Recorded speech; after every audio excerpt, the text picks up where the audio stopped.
At its simplest, marketing is an attempt to grab and hold onto your desired customer's attention. Of course, there are hundreds of different ideas about the best ways to do this, but the principle behind it is usually the same.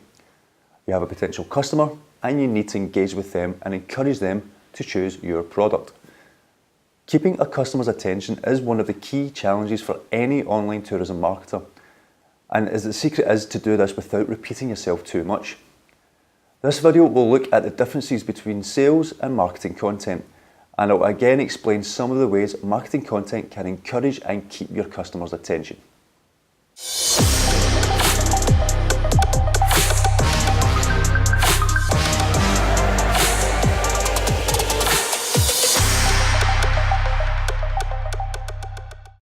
So what's the difference between sales content and marketing content?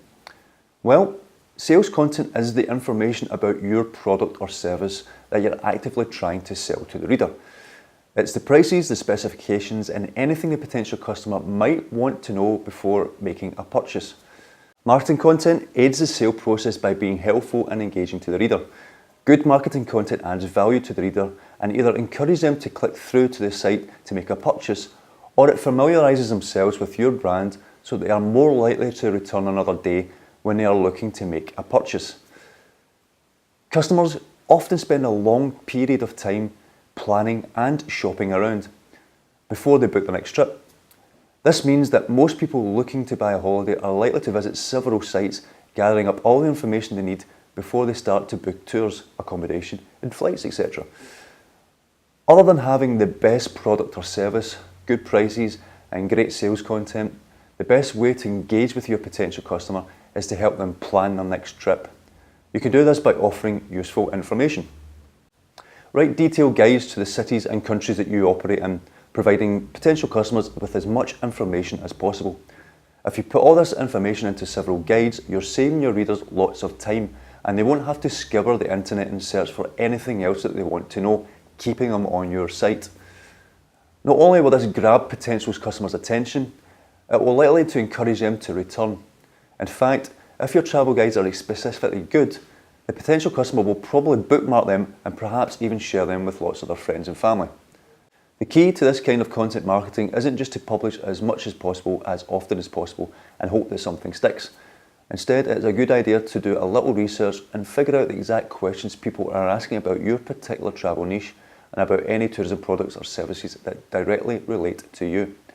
Say you sell tours in Rome. You should write several guides about the best tours to take in Rome, but you should also write more generally about Rome, offering advice and tips for anyone planning to visit the city. Now, perhaps you could write guides about Rome's public transport, or a guide about the best places to stay in Rome. Perhaps you could even write about the top 10 list of the best places to visit in Rome. Even though a lot of this content will require you to talk about things that aren't strictly relative to your service, they are relevant to your customer and they will be grateful and impressed that you have helped them plan their next trip. So how do you find out what potential customers want to know?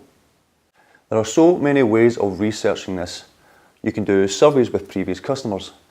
You can read through your competitors' sites. You can even scour tourism magazines to see what kind of guides and helpful content they are writing. However, there's a much easier way to find out the questions people are searching on in Google. If you begin to type a question into Google, it will fill out the rest of your query with a suggestion based on previous user searches. If your search query begins with the word who, what, when, where or why, then Google will suggest questions that other users have entered in the past. For example, as I typed in when is Paris, Google suggested when is Paris's Fashion Week 2018 and when is Paris's Marathon 2018. As another example, when I typed in where in Paris, Google suggested the following: where is Paris's Disneyland, where in Paris is the Moulin Rouge, where in Paris is the best places to stay. If you write content that answers these questions, then you know you're answering the questions that people want the answers to. Not only does this mean that you're tapping into relevant search volume, it also means that you're establishing a relationship with warm leads, as most people typing these type of questions into Google are at least considering visiting the city or country that you operate in. If you would rather not use Google Suggest, however, I recommend answerthepublic.com. This site draws everything from Google Suggests, but makes it much more easy to digest and plan which blogs and guides you should consider writing about. The best part about AnswerThePublic.com is it is a free service, and it is very comprehensive, as all you have to do is type in a keyword and it will carry out several different search combinations. It will then list all these questions that Google users have been asking about for your particular niche or area. The paid service offers several different more data and search volume queries, but the free service is probably enough for most marketers. So we've talked about how marketing content should offer something useful to the reader, but it is also important to mention that you should avoid repeating yourself to anyone visiting the site. If you're writing a series of guides across a wide range of topics, a little bit of repetition is inevitable. A few customers are unlikely to be bothered by this. However, if you write and rewrite the same content in various different ways each month, any loyal readers and potential customers are likely to get bored and even frustrated. If you do return to the same topic, make sure you have something new to say and even acknowledge and link back to your previous blog. If you put a lot of love and care and work into your content marketing strategy, you'll be able to grab and keep your customers' attention. Writing useful and engaging content adds value to any potential customer or returning customer visiting your site. Using Google Suggests and AnswerThePublic.com can help you easily identify which topics people want to know more about, and you can base your content marketing strategy around answering those questions. If you maintain this strategy whilst avoiding repetition, you can keep your customers' attention for as long as possible.